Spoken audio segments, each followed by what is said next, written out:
Okay, awesome. Okay, thank you. Thank you for Yeah. clarifying that. Okay, let's move on to Yeah. another evidence that I found very, very interesting, something that I really didn't strongly consider before watching this amazing movie. 0 for 4 so far. Let's see what number 5 is.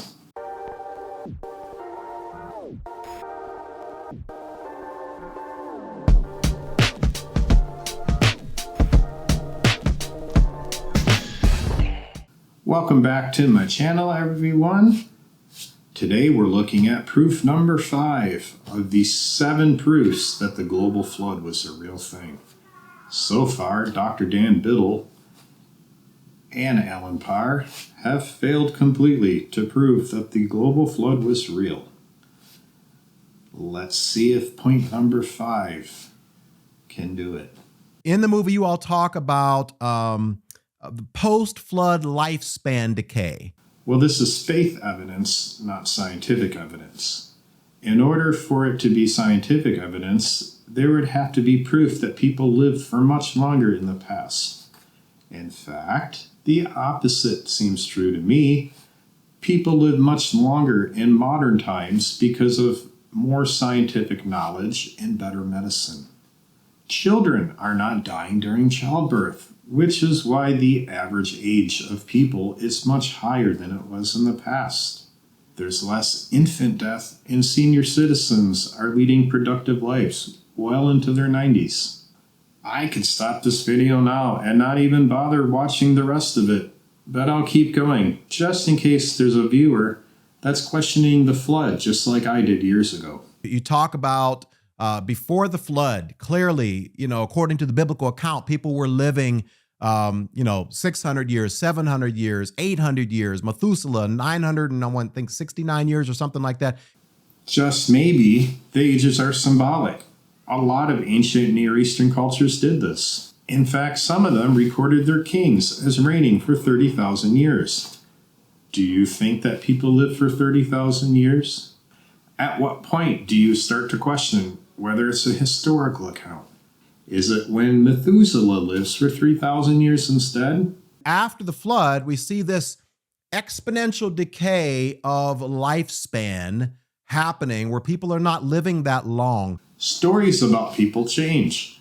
Later in the Bible, it's an actual historical record, so the ages are going to be more accurate compared to people that may be real and may be mythological. Just because something is a myth doesn't mean we can't learn something important from it.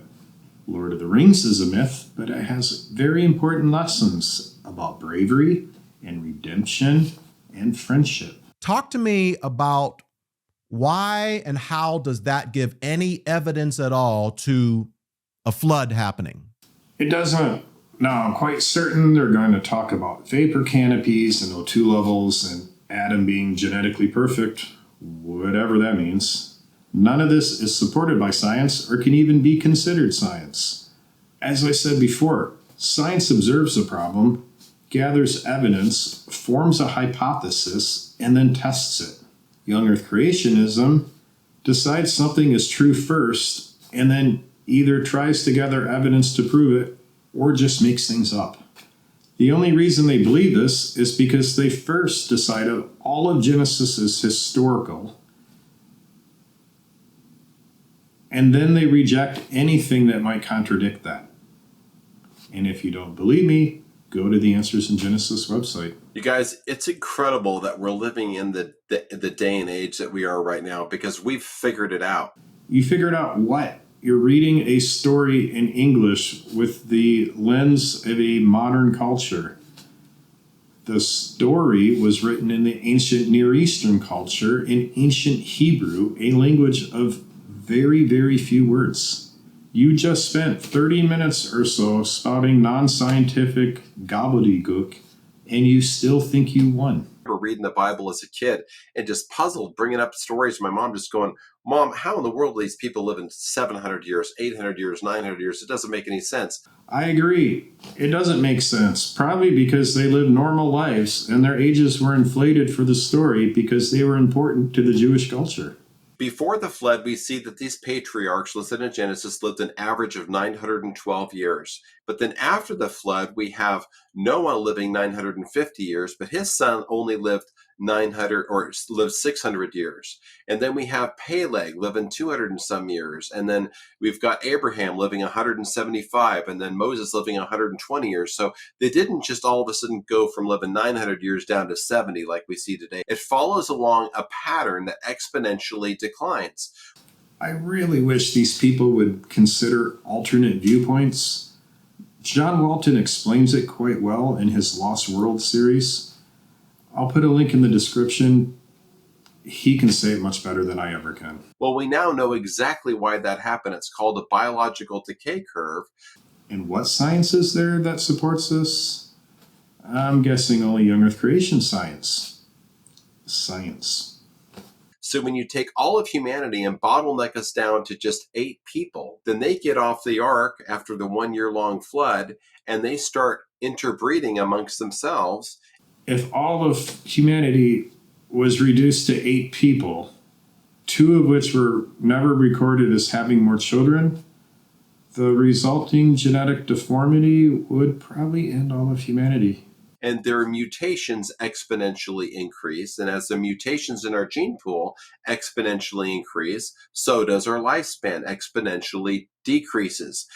If all of these mutations are the result of inbreeding, then possibly it's more likely that people have deformities and stop being able to reproduce, like the Habsburgs.